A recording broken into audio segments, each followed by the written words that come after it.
Sunday, ipinagdidiwang sa buwan ng Agosto. Kaganapan sa Baccalaureate and Recognition Service sa Lighthouse Tagig. Alamin! Family Day ng Lighthouse Tagig. Bakit nga kaya mahalaga? DHYC ng ating mga kabataan, ano nga kaya ang kanilang natutunan?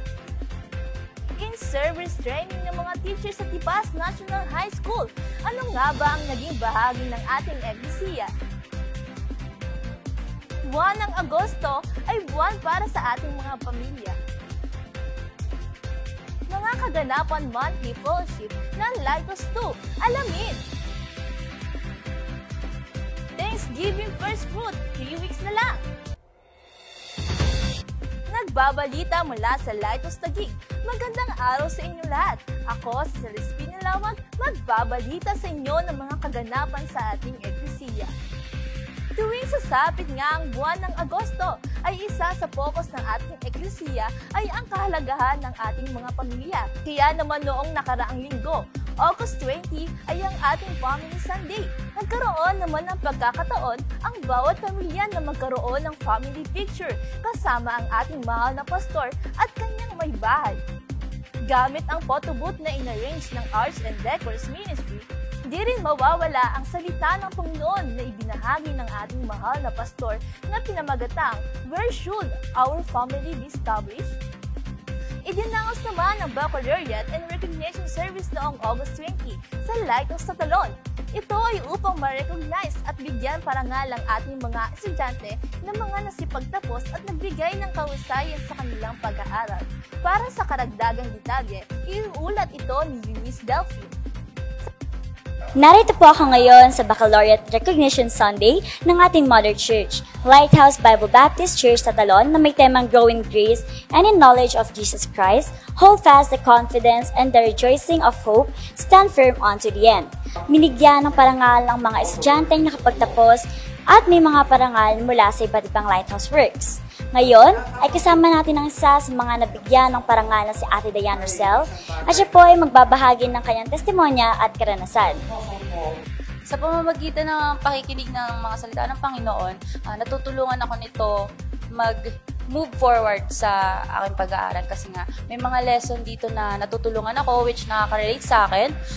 Yun nga, dahil kung anong meron ako ngayon, which is yung pagkakaroon ng grades na thankfully mataas, yun po ay galing sa biyaya ng Panginoon. Maraming salamat po sa kasagutan na iyan, ate. Muli ako si Eunice Delphine, nag-uulat mula sa Lighthouse Balita. Salamat, Eunice! Nagkaroon ng isang masiyang Family Day ang ating eklesiya noong Lunes. 89 na wifey and adult at 21 na mga bata ang mga nakilahok dito. Upang mas lalong maging masaya, bumuo ng 4 na team na nagpaligsahan sa 14 na mga palaro. Sila ay ang Tribe of Levi, Tribe of Reuben, Tribe of Benjamin, at Tribe of Judah. Ang fellowship na ito ay mahalaga para sa bawat isa dahil isa itong paraan na makapagpalakasan at magkaroon ng masaya at maayos na samahan ng bawat isa sa ating eklesiya. Natong nakaraang linggo ay ginanap ang Family Sunday. Ngayon naman ay narito tayo sa Lake Villa Resort dito sa Tayuman, Binangonan, kung saan ginanap ang Family Day ng Lighthouse BBC Tagig kasama ang mga miyembro at kanilang mga pamilya. Nitong Family Sunday, natalakay nga ng ating mahal na pastor ang patungkol sa kung saan ang ating pamilya ay magiging matatag sa salita, gawain, church, pagmamahal, grace of giving sa Panginoon. Ngayon ay katatapos lamang ng Family Day. Narito si Sis Grandma Amar, isa sa mga lead class teacher sa Lighthouse BBC Tagig at isang mabuting ilaw ng tahanan na dumao ngayong Family Day. Bilang eklesiya, mahalaga ang Family Day sapagkat ito yung time na ang bawat pamilya na kabahagi ng eklesiya ay nagsama-sama at dahil sa Family Day, maraming pamilya ang nagkaroon ng bonding, naging matatag ang relasyon kasi kapag hindi Family Day, pag sa eklesiya lang, hanggang tingin lang, pero sa Family Day kasi pag ganitong okasyon, nagkakaroon ng time mag-usap, katulad sa mga games natin, iba-ibang pamilya ang kasama, iba-ibang pamilya ang makakasalamuha mo, kakwentuhan mo, hanggang makabuo kayo ng isang relasyon na higit pa sa bilang bahagi ng Ecclesia, kundi bilang magkakapatid. Talaga nga namang marami tayong matututunan sa pagiging bahagi ng mga ganitong klaseng great works. At muli, magandang hapon, nagbabalita, Jessica Aruta, Lighthouse Balita. Isang matagumpay na BHYC o Baptist Heritage Youth Convention ang naganap noong August 21, 2023 sa Metropolitan Bible Baptist Ecclesia na pinapangunahan ni Bishop Benny M. Abante. Sumatotal na 1,130 ng 75 congregation ang churches ang dumalo sa convention na ito, on-site at online. Para sa ibang detalye, panoorin natin ang ulat ni Jemima Dukay. Narito po tayo ngayon sa harap ng gusali ng Metropolitan Bible Baptist Ecclesia kung saan ginanap ang 3 araw ng Bible Heritage Youth Convention na may temeng Fixing the Gap. Kasama ko po ngayon ang first-timer na dumalo sa ating BHYC na mula sa May Kawayan Bethel Bible Baptist Church na magbabahagi ng kanilang mga natutunan sa 3 araw ng BHYC. Ishiron po. Ishiron? Opo. That's kayo. Ako po si Danica Tomas.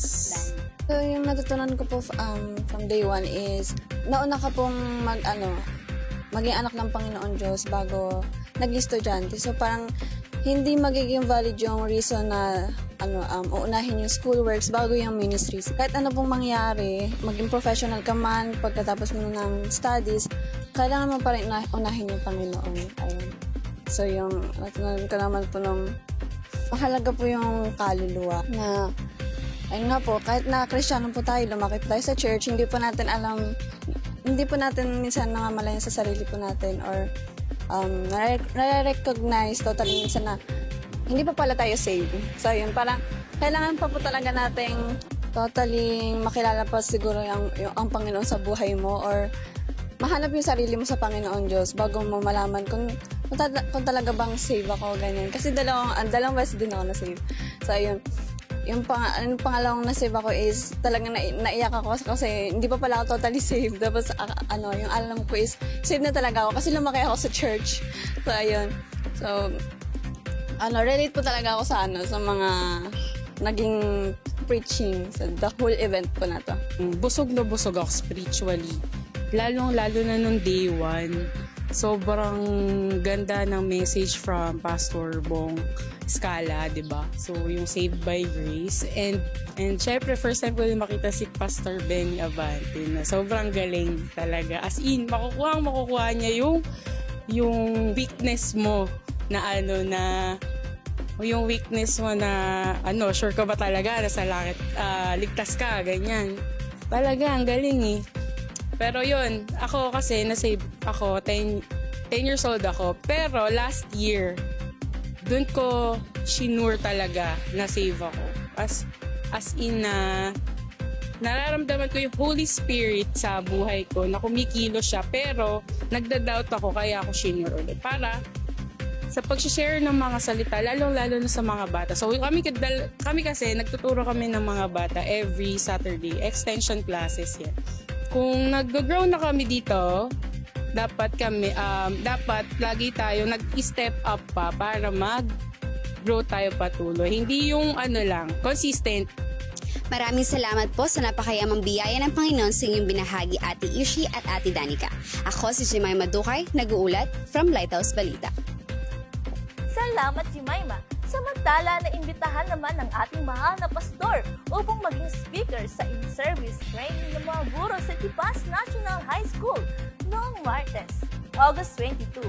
Ang training na ito ay upang mas lalong mapalawak ang kaalaman at kakayahan ng mga guro sa panibagong school year 2023-2024 upang sila ay mas lalong maging epektibo sa kanilang pagtuturo. Itinuro ng ating pastor ang iba't ibang values at virtues mula sa salita ng Panginoon na dapat magkaroon ng isang guro. Isang magandang oportunidad naman ito para sa ating eklesiya sa ating isasagawang campus ministry upang magkaroon ng maayos na relasyon sa pumunuan ng nasabing paaralan. Para naman sa ating balitang fellowship, nagkaroon ng monthly fellowship ang Lighthouse 2 sa ating church auditorium noong nakaraang Biyernes, August 25. Ito ay dinaluhan ng 13 ng mga miyembro nito. Sila ay nagpalakasan sa pamamagitan ng kantahan, palaro at devotion na ibinahagi ng kanilang sentinel, Pedrito Copilla. At sa ating Thanksgiving First Fruit, nalalapit na nga at 3 linggo na lang ay ating pagbibigay na ng ating handog na pasasalamat sa Panginoon. Isa naman sa ating mga sentinels ang nagbahagi ng kanyang patotoo ng mga dahilan niya kung bakit siya nagbigay ng kanyang Thanksgiving First Fruits. Panoorin natin ang panayam ni Nika Sawi. Magandang araw po sa inyong lahat. Nandito po tayo ngayon sa Lighthouse Bible Baptist Church Auditorium at 4 na linggo na lang Thanksgiving First Fruit na natin. Kaya naman kasama natin ang isa sa butihing sentinel ng Lighthouse 3 na si Sentinel Ronnie Amar upang ibahagi sa atin ang paraan ng kanyang paghahanda at bakit ka ba kailangang magbigay ng pasasalamat para sa darating na Thanksgiving First Fruit. Ano po yung mga dahilan kung bakit kayo nagbibigay ng Thanksgiving First Fruit? Ang mga dahilan kung bakit ako nagbibigay ng Thanksgiving First Fruit. Kaya una, ito ay ayon sa salita ng Panginoon. Pangalawa, pagbibigay ng Thanksgiving First Fruit ay napakahalaga dito sa ating eklesiya kasi dito kinukuha yung mga gastusin natin sa pagpapatayo ng ating eklesiyang ito, lalo tayo ay under construction pa. Pangatlo, nagbibigay tayo, malugod natin ang ating Panginoon. At nagpapasalamat din ako sa Panginoon at nandito ako sa Lighthouse, natuto ako sa mga salita ng Panginoon kung ano ang dapat gawin bilang isang padre di pamilya at matutunan ko kung ano mga salita na dapat ipamuhay sa araw-araw. Maraming salamat sa napakayamang biyaya ng Panginoon na ibinahagi ni Sentinel Ronnie. Muli, ako si Nika Salip, nag-uulat para sa Lighthouse Balita. Salamat, Nika! At yan ang mga balitang tinutukan namin ngayong linggo. Ako po sa Celestine Lawag at ito ang Lighthouse Balita Taguig. Buong puso nagbabalita sa inyo ng mga bagong kaganapan sa ating eklesiya.